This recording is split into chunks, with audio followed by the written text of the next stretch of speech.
기도하겠습니다.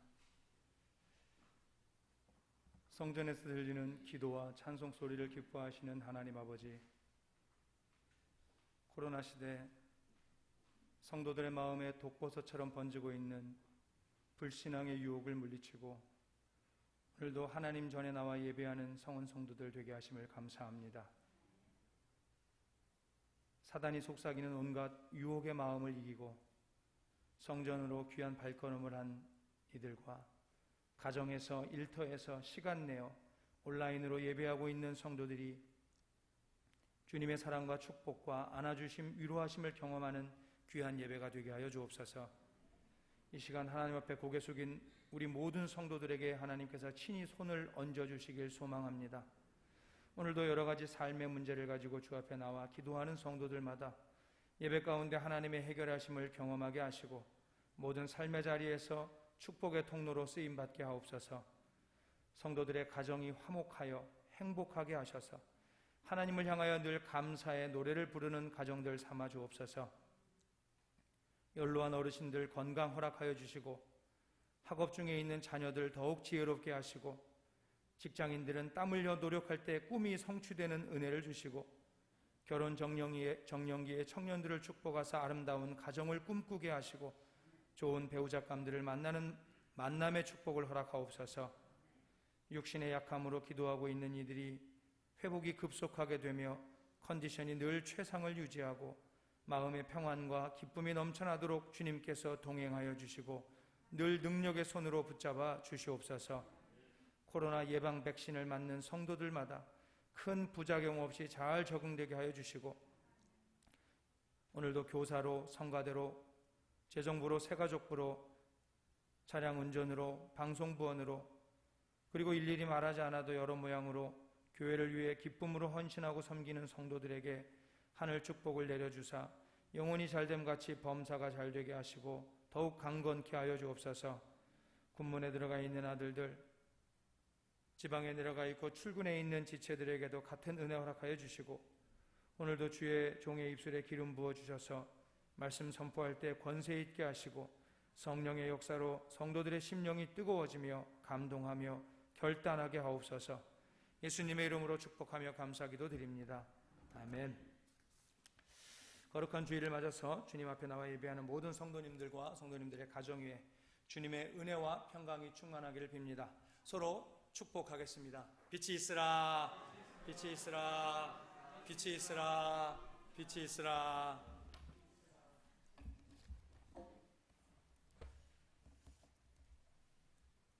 (6월) 셋째 주일은 다음 주일이죠. 우리 성은교회 창립 기념 주일입니다. 그래서 지난주부터 이 6월에 교회에 대한 설교를 하고 있습니다. 성도들이나 목회자나 모두가 자기가 섬기는 교회에 대한 꿈이 있습니다. 소망이 있습니다. 비전이 있습니다. 저는 지극히도 부족하지만 하나님의 은혜로 성은교회를 섬기면서 우리 교회를 향한, 성은교회를 향한 몇 가지 꿈을 가지고 있습니다. 그리고 그것을 우리 성은교회의 사명으로 삼았죠. 우리 성은교회의 사명의 첫 번째가 뭐였죠? 어떤 교회 되는 겁니까? 하나님을 기쁘시게 하는 교회가 되는 겁니다. 그래서 우리가 지난주에 우리 성은교회 모든 성도님들이 다 구원받는 것을 말씀드렸습니다. 우리 모두가 끝까지 믿음을 지키고 올바른 신앙생활을 해서 우리의 구원을 꼭 지켜나갈 수 있기를 축원합니다. 공무원 시험, 요즘에 참 유행입니다. 그러니까 인기 있는 직업이죠, 공무원. 그래서 많은 젊은 청년들이 공무원 시험을 준비합니다. 공무원 시험을 보기 위해서 학원을 어디에 많이 다니죠? 공무원 시험은 그 학원의 강사가 공무원 시험 보고 합격생과 비합격생의 차이에 대해서 이렇게 말합니다. 공부하다가 너무나도 힘들고 우울할 때, 그럴 때 어떻게 합니까? 라는 질문을 던져보면 합격생과 비합격생이 나눠진다는 거예요. 힘들고 어려울 때 어떻게 하냐는 그 질문에 울면서 공부한다고 하는 학생들은 합격생이고 비합격생들은 힘들고 어려울 때 그냥 운다고 말하는 거죠. 미래를 어떻게 바라보고 있느냐가 중요합니다. 미래를 보고 있는 사람은 지금 내가 해야 될 일을 포기하지 않습니다. 요즘 대한민국 국민들, 성교회 성도님들 여러 가지로 힘드시죠. 그런데 우리에게 찾아오는 이 힘듦이라고 하는 것은 인생에 어떻게 딱 한 번, 큰 거 한 번, 중간 거 한 번, 작은 거 한 번 이렇게 찾아오고 마는 것이 아니라 크고 작은 일들이 끊임없이 계속해서 우리에게 발생되고 우리를 찾아옵니다. 그럼 어떻게 살아야 될까? 힘들 때 아무것도 하지 말고 힘이 드니까 그냥 주저앉아 있으면 될까요? 나 힘들어. 아무것도 하기 싫어. 나 안 할 거야. 그리고 주저앉아 있으면 되는 거예요? 힘들다고 주저앉아 있다 보면 다시는 단 한 번도 일어날 수 없는 상황이 될 수도 있을 수가 있습니다. 그래서 우리는 어떤 순간에도 지금 해야 될 일을 계속 해내는 우리가 돼야 됩니다. 힘들고 어려운 순간에도 우리가 지켜나가야 될 것들이 있습니다. 계속 해내야 될 것들이 있습니다. 그것들을 포기하지 않고 계속해서 해나가야 되는 거죠. 어렵고 힘들 때 그럴지라도 울면서 공부했던 그 합격생의 모습을 기억한다면 주님을 믿고 따르는 우리 신앙인들 어렵고 힘든 이때 우리가 어떻게 해야 되겠는가? 우리는 울면서도 주님의 뜻을 따르는 모습이 되어야 됩니다. 언제나 주님의 뜻을 생각하고 그 뜻을 따를 수 있는 성은 성도들이 되시기를 주님의 이름으로 축원합니다. 그럼 오늘 우리를 향한 주님의 뜻은 뭘까? 주님의 뜻을 생각하고 그 뜻을 붙잡고 나아가야 되는데 오늘 우리를 향한 주님의 그 뜻은 무엇일까? 오늘 우리가 알아야 될 주님의 뜻, 제가 말씀드리고 싶은 것은 바로 행복입니다. 주님은 마태복음의 산상수훈에서 믿음의 백성들에게 이렇게 말씀하시죠. 기뻐하고 즐거워하여라. 기뻐하고 즐거워하여라. 이걸 다른 말로 말하면 이거죠. 너희들은 행복하여라. 그래서 교회 학교에서 계속해서 우리가 가르치고 불렀던 노래가 뭡니까? 행복하여라 너희 가난한 사람들아. 마음이 가난한 사람들을 말하는 거죠. 행복하라는 거예요. 우리 교회의 사명, 두 번째 사명이 뭡니까? 사람을 행복하게 하는 교회입니다. 하나님을 기쁘시게 사람을 행복하게. 사람 중에서도 그 중심에 있는 제일 먼저는 우리 성은교회 성도가 행복해야 됩니다. 우리 교회는 성도가 행복한 교회가 되어야 됩니다. 우리가 행복해야 하나님을 기쁘시게 할 수 있고 이웃도 행복하게 할 수 있어요. 여러분, 교인들이 행복하면요 담임 목사가 행복하고요, 교인들과 담임 목사가 행복하면요 하나님도 행복해 하십니다.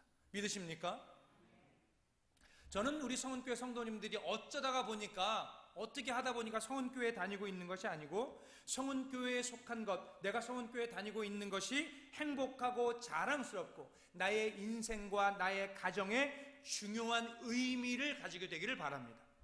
우리 때문에 우리의 가족과 내 친척과 동료와 이웃이 다 행복해지는 그런 교회, 우리 성은교회가 그런 교회가 되기를 축원합니다. 쌍문동에는 성도들이 행복한 성은교회가 있습니다. 맞습니까? 저는 가끔 만나는 크리스찬들에게 교회를 다닌다고 하면 가끔 묻는 질문이 있습니다. 교회 다니는 거 재밌으시냐고. 교회 다니는 거 재밌냐고 물어봐요. 그러면 다 재밌다, 행복하다, 기쁨으로 뭐 이렇게 말씀하시는데 가끔 이렇게 말씀하시는 분들이 있어요. 교회를 재미로 다니나요? 맞는 말이죠. 여러분, 교회는요 재미로 다니는 게 아니에요.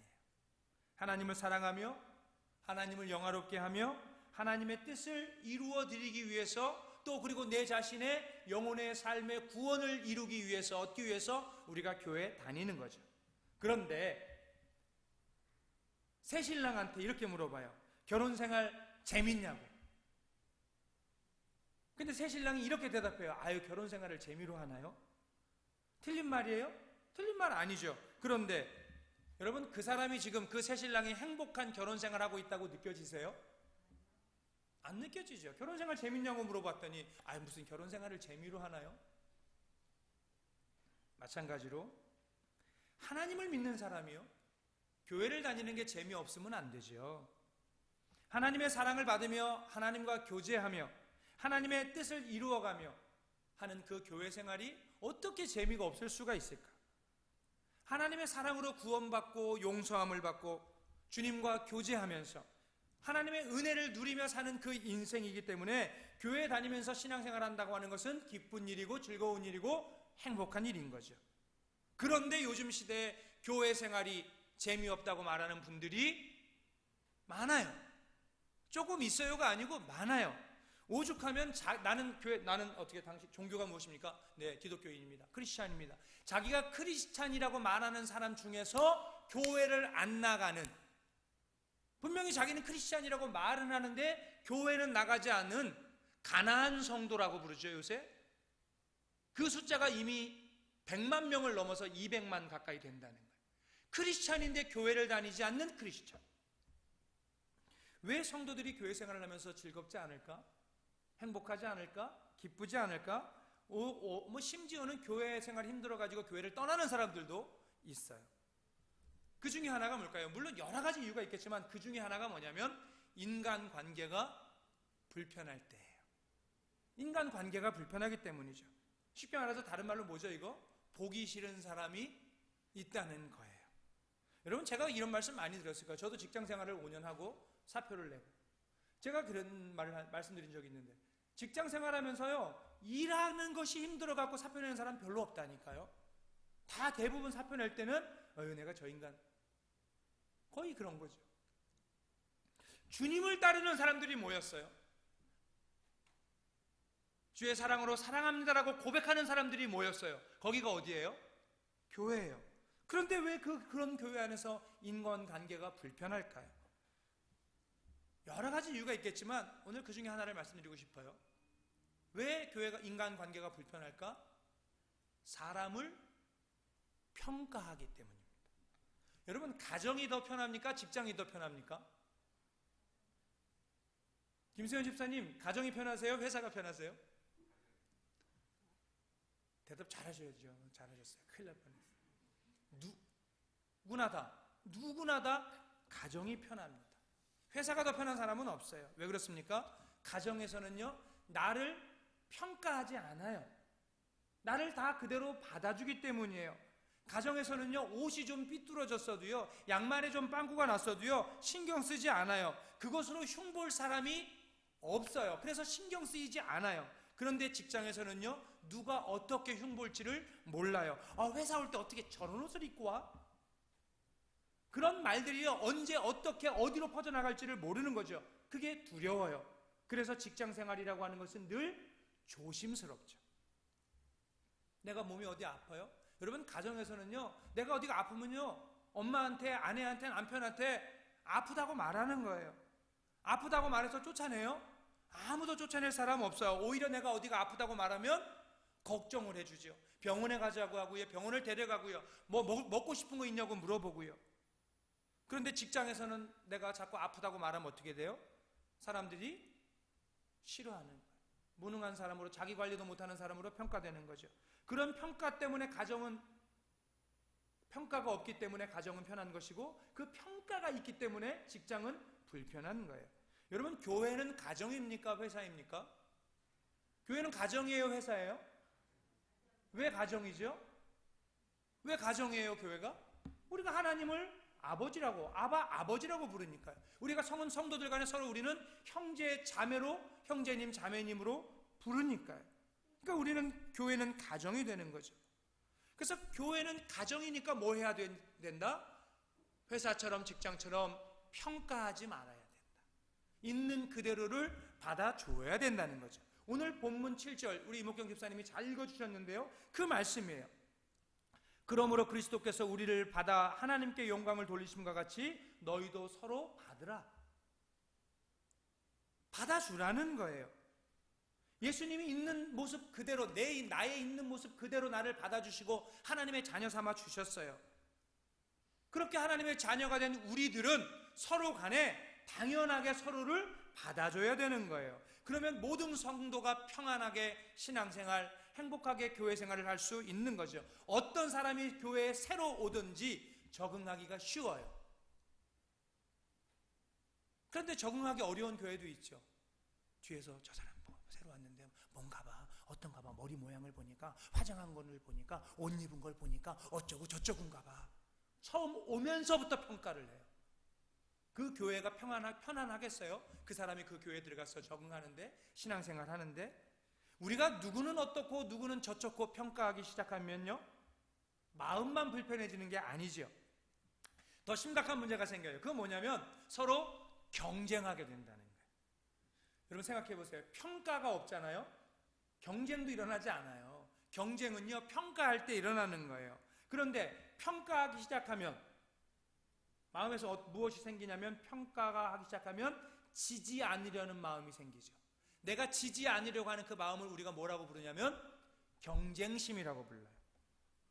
그리고 그 경쟁심이 생기기 시작하면 자연스럽게 그 자리에는 사랑이 깨져나가기 시작하는 거예요. 여러분, 경쟁심이라는 게 뭐예요? 내가 상대방보다 더 뭐예요? 내가 상대방보다 더 잘하기를 바라는 마음이 경쟁심이잖아요. 그건 다른 말로 하면 뭐냐면 상대방이 나보다 더 못하기를 바라는 말. 경쟁심은 상대방이 나보다 더 못하기를 바라는 마음이라고요. 상대방이 잘 되지 않기를 바라는 마음은 사랑과는 정반대인 거죠. 그래서 경쟁심이 생기면 사랑은 깨지게 되어 있어요. 그리고 사랑이 깨진 교회는 이미 교회가 아니죠. 여러분, 제가 영어 퀴즈 하나 낼게요. 제가 한 문장을 말씀드리면 이걸 해석을 해주시는 거예요. God is love. 이게 무슨 뜻이죠? 하나님은 사랑이시다. 하나님의 뜻이 율법인데, 하나님의 뜻인 율법의 완성이 사랑이에요. 하나님이 사랑이시고 하나님의 말씀이 온전한 게 이룬 것이 사랑인데, 사랑이 없는 교회가 어떻게 행복하게 만드는 교회가 되겠어요? 사랑이 없는 교회가 어떻게 행복한 성도가 있는 교회가 되겠어요? 여러분, 교회라고 하는 곳은요, 이런 사람 저런 사람 다 섞여 있을 때 교회예요. 이런 사람 저런 사람을 다 하나님의 사랑으로 봐주고 눈 감아주고 잘한다고 해주고 칭찬해주고 하나가 될 때 그게 교회예요. 여러분, 교회 안에서 신앙생활 하시면서 신도회 안에서 구역 안에서요, 다른 사람들을 평가하지 마세요. 교회는 항상 약한 사람들이 있어요. 우리가 누군가를 평가할 때 그 평가의 대부분 80% 이상은 잘하는 것에 대한 평가가 아니에요. 대부분이 부정적인, 80%가 부정적인 평가라고요. 아, 저 권사님은, 저 장로님은, 김일 목사는, 담임 목사는, 누구는 어쩌. 항상 교회 안에는 그렇게 약하게 평가받는 약한 사람들이 있지만, 놀랍게도 예수 그리스도의 눈은, 주님의 눈은 항상 그 약자들을 향하셨어요. 절대로 세상의 평가 기준을 교회 안으로 가지고 들어와서 그거 가지고 평가하려고 하지 마세요. 여러분, 합창해 보셨나요? 여러분, 합창해 봤어요? 오늘도 우리 성가대 4명이 아름다운 노래를 들려주셨는데, 여러분, 합창할 때요, 노래를 부를 때, 뭐 중창도 마찬가지고요, 소프라노의 존재감 확실합니다. 분명합니다. 대부분의 노래에서 소프라노가 주 선율을 맡아가지고 노래를 전체적으로 리드하는 그런 역할을 하죠. 그 음악의 표정을, 이게 어떤 노래인지 그 표정을 가장 잘 드러내는 파트가 소프라노예요. 합창의 4파트 중에서 가장 높은 파트를 담당하고 있으니까 소리도 내 귀에 잘 들려요. 그리고 베이스가 있죠. 베이스는 합창에서 화음의 기초이자 기둥이에요. 그러니까 소프라노가 선율로서 어떤 노래를 선두에 나간다면, 합창을 리드해 나간다면, 베이스는 화성으로 음악의 틀을 만들어 주는 거예요. 그래서 저음이지만 사람들 귀에 베이스가 궁궁궁 깔리는 것이 잘 들려요. 반면에 알토가 있어요. 오늘 서집사님 알토 했나요? 알토는요, 이도 저도 아니에요.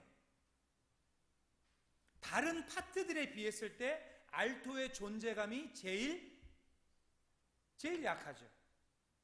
선율을 책임지는 것도 아니고 화성 진행의 기둥 역할을 하는 것도 아니에요.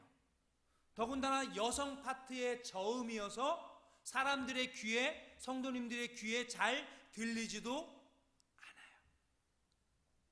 다른 파트들의 노래할 때 묻혀가지고 드러나지 않는다고요. 그럼 알토가 없어도 돼요? 여러분, 제가 지금 말씀드린 대로 들리지도 않고 기둥도 아니고 이끌어가는 것도 아니니까 그럼 알토는 빼도 되겠네? 없어도 되겠네? 안 해도 되겠네? 아니요. 여러분, 알토는 노래에 볼륨감을 줘요. 노래에 볼륨감을 심어주는 건 알토예요. 스스로의 자기의 소리를 내지는 않지만 전체 합창의 소리를 풍성하게, 풍부하게 만들어주는 것이 알토예요. 그런 면에서 알토는 뭐라고 말할 수 있습니까? 협력자라고 말 수 있는 거예요. 리더는 아닐 수 있어요. 베이스로서 기둥도 아닐 수 있어요. 그러나 협력자예요. 소프라노와 협력해서 이중의 선율을 만들어내기도 하고요, 테너와 협력해서 화성을 완성시키기도 하지요. 만일 색채감이 깊은, 색채감이 많은 그런 노래를 사용하고 싶다면 알토의 협력이, 알토의 존재가 정말 중요하고 필요한 거예요.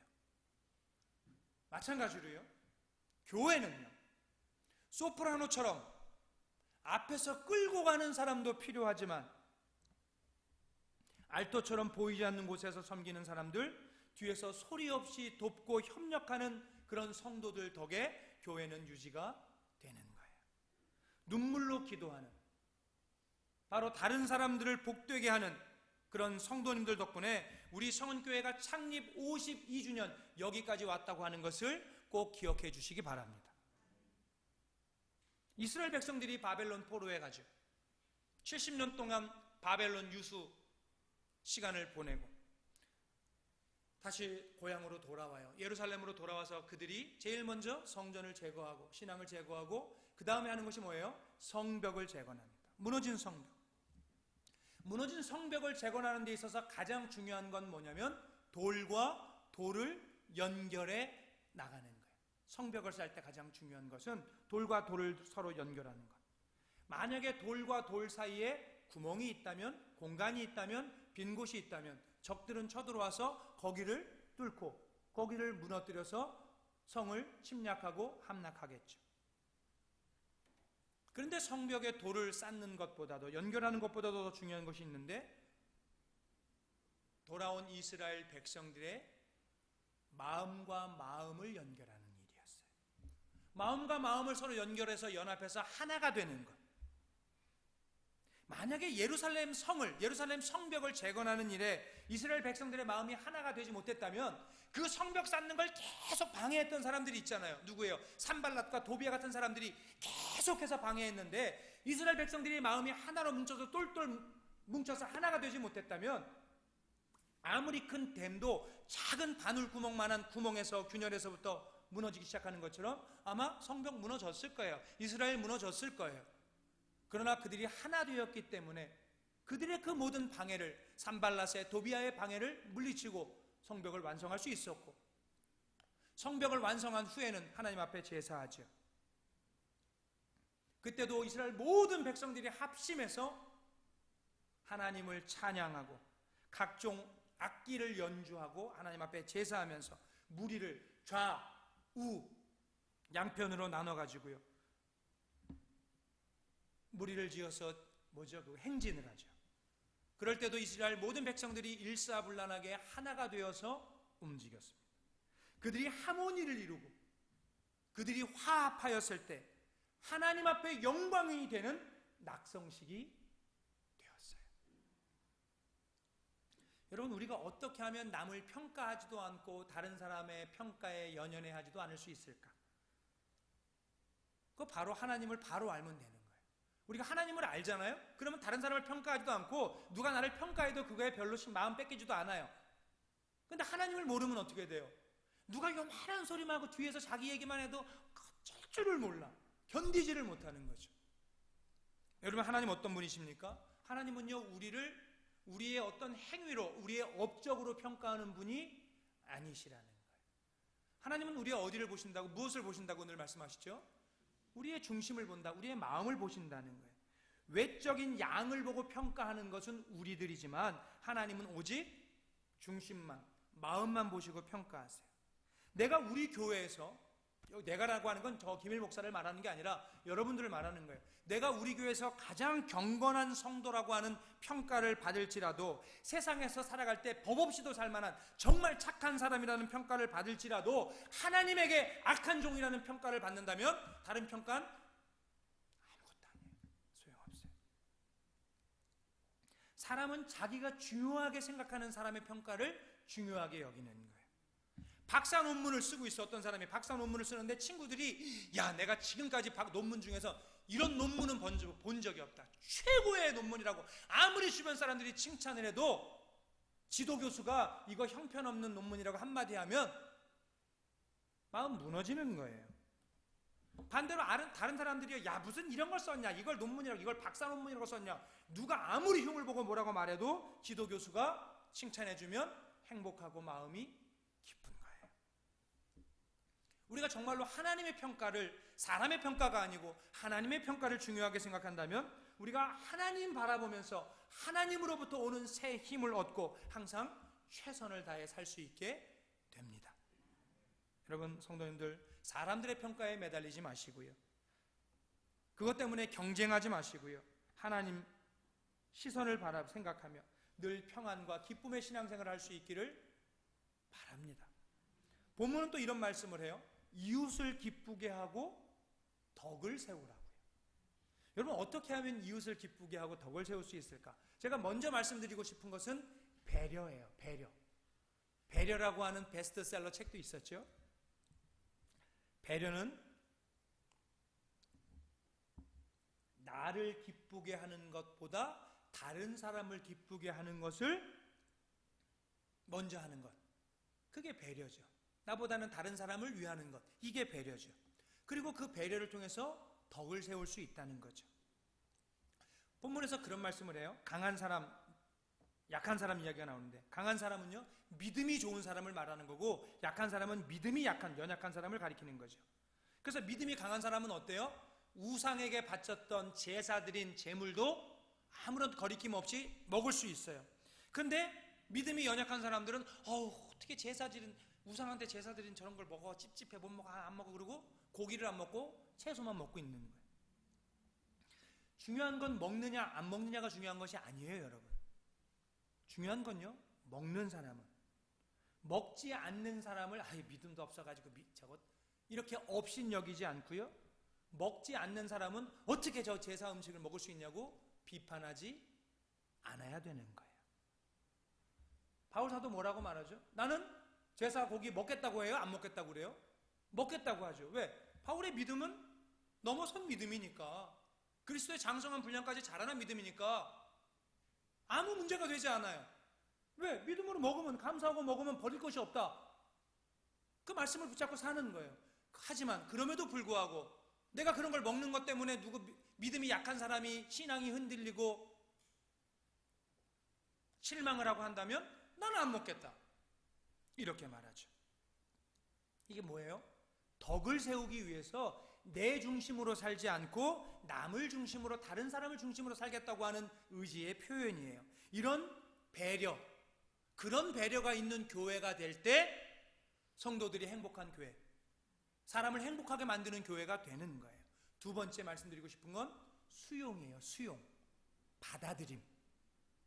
그리스도께서 우리를 용납하신 것처럼, 받아주신 것처럼 우리도 다른 사람을 받아줘야 된다, 오늘 본문에서 그렇게 말하고 있죠. 예수 안에서 여러분, 우리는요, 아프기 때문에 병원에 가는 것처럼 약하기 때문에 교회에 오는 거예요. 의인이 아니라고요. 의인이라 칭함은 받지만 우리가 까보면 의인은 아니라고요. 약한 사람들이라고요. 그렇기 때문에 실수가 있어요. 죄도 져요. 잘못된 판단도 하고요, 잘못된 행동도 해요. 그러나 그걸 뭐 하라는 거예요? 덮어주라는 거예요. 교회 안에서는 용서해 주라는 거예요. 그런데 그걸 까발려서 또 터뜨리고 다니는 사람들이 있어요. 아이고, 권사님 그럴 줄 몰랐는데. 권사님, 제가 늘 말하잖아요. 이 말하는 사람들 제일 조심하라고. 권사님만 알고 있어. 권사님만 알고 있어, 집사님만 알고 있어 말하는 사람은 상종하면 안 되는 사람이에요. 하나님이 기뻐하지 않는 사람인 거죠. 교회는요, 여러분, 우리가 바깥에 나가서 아버지의 치부를 말하고 다녀요? 어머니의 치부를 말하고 다녀요? 나는 알지만 바깥에 나가서 말하지 않잖아요. 그리고 나가서 누구의 친구들을 만나거나 우리 부모님에 대해서 존경할 수 있는 부분, 좋은 점, 그런 것만 말하는 거 아니겠어요? 그런데 그걸 까발리고 다니면 그게 자식이겠어요? 근데 그걸 까발리고 다니면 그게 좋은 성도겠어요? 좋은 이웃이겠어요?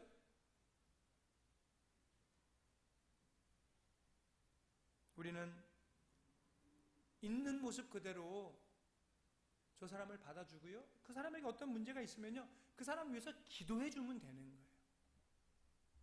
기도해 주면 되는 거예요. 에스더 회랑 마리아 회랑 같아요? 제가 보면 옆에서 이렇게 보면 좀 달라요. 청년회가 모세랑 달라요. 그래도 서로 받아줘야 되는 거죠. 성숙한 사람의 특징 중에 하나가 뭐냐면 정서적 주파수를 맞추는 능력이에요. 그게 성숙한 사람이라고요. 성숙한 사람은 어린아이를 만나면 어린아이에게 주파수 맞추고요, 또 성숙한 더 만나면 그 사람한테 주파수를 맞추는 거예요. 배려심과 상대방을 있는 그대로 받아들이는 그 수용성, 그런 덕이 있을 때 우리 성은교회가 행복한 교회가 됩니다.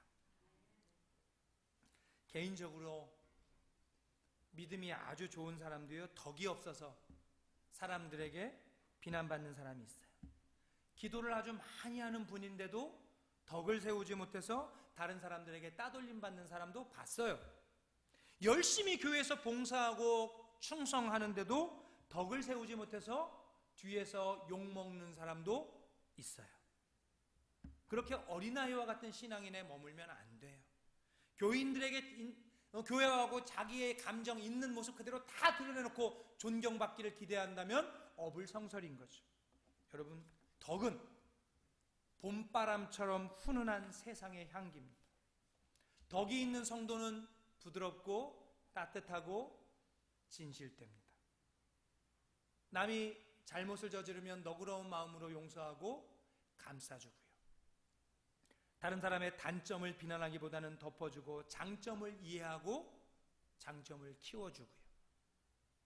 이러한 마음이 성숙한 성도, 성은교회 성도가 가져야 될 마음가짐이고 태도입니다.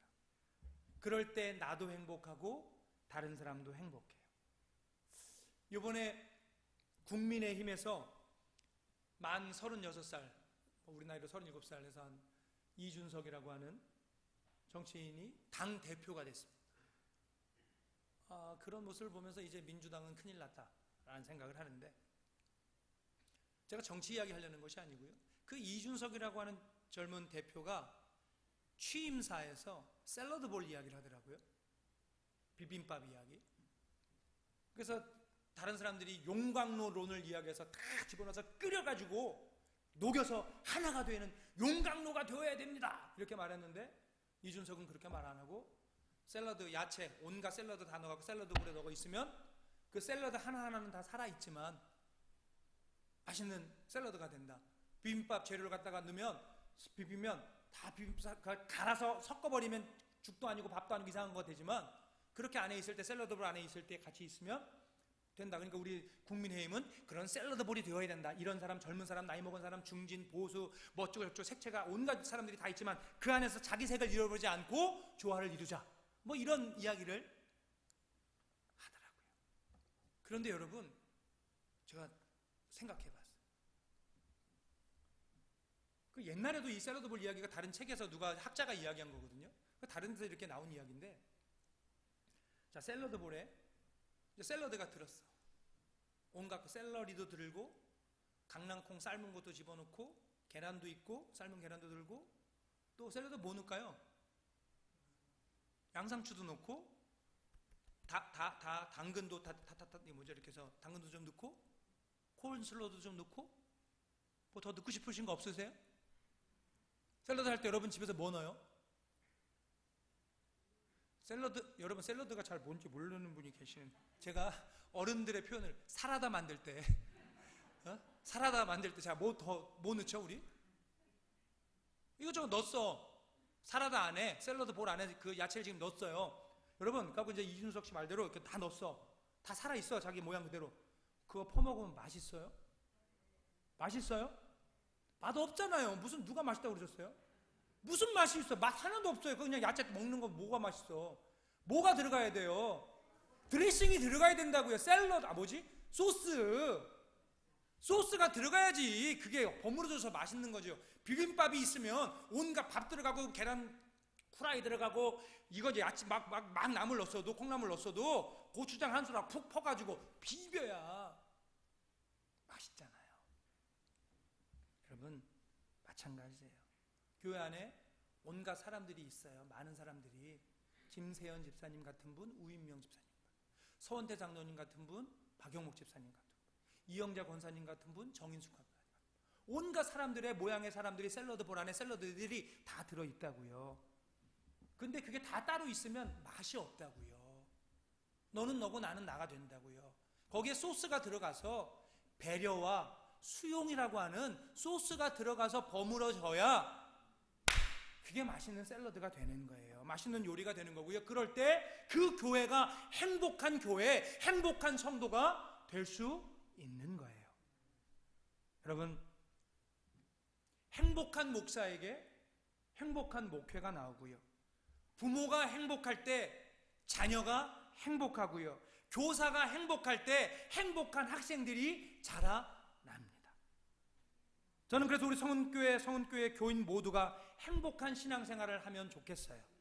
여러분, 신앙생활 행복하십니까? 마트에 가면, 여러분 마트에 갔는데 이거 맛이 있을까 없을까? 막 잘 모르잖아요. 그럴 때 그 앞에 마트, 내가 살까 말까 고민하는 그 마트 앞에 시식대가 딱 있어가지고, 시식 코너가 있어가지고 드셔보세요 하고 우리가 보통 찍어 먹으면 미안해서라도 사죠. 근데 어쨌든 미안해서 사는 거 말고 찍어 먹어봤는데 맛이 괜찮아, 살까 말까 고민했는데 먹어보니까 맛있어. 그럼 사요 안 사요? 여러분, 신앙생활을 하는 거, 교회 생활하는 거 맛있는지 없는지 세상 사람들이 몰라요. 교회 생활 해봤어야 알지. 신앙생활 해봤어야 알지. 하나님 믿는 게 어떤 건지, 좋은 건지 나쁜 건지 안 해봤잖아요. 그러니까 여러분들이 뭐가 돼야 돼요? 시식 코너. 여러분들이 시식 코너가 돼서 여러분들의 맛을 보면 그 사람들이 교회 생활하는 게 이렇게 좋은 거구나, 예수 믿는 게, 하나님 믿는 게 이렇게 행복한 거구나. 여러분들이 맛백이 그게 돼야 돼요.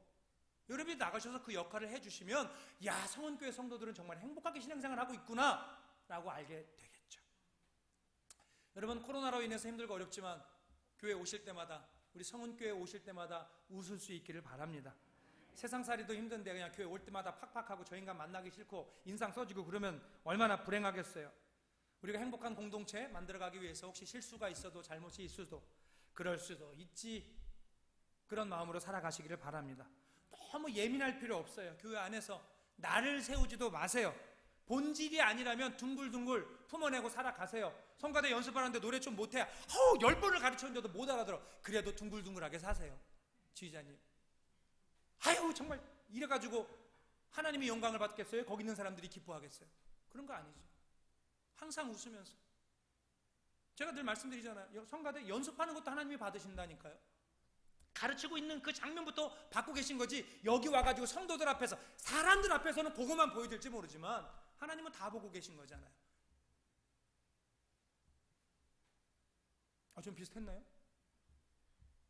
아니라는 거예요. 교회는 노래를 못하는 사람도 받아주고, 우리 편집사님처럼 뛰어나게 노래 잘하는 사람도 받아주고, 모든 사람들이 받아줘서 샐러드를 볼 안에 들어가가지고 배려와 사랑으로 덕 있는 모습으로 이렇게 버무려져가지고, 우리 성은교회 성도는 가족들이 거하는 교회, 그런 걸 가족 같은 교회라고 말합니다. 저는 우리 성은교회가 그런 가족 같은 교회가 됐으면 좋겠습니다. 기도하겠습니다.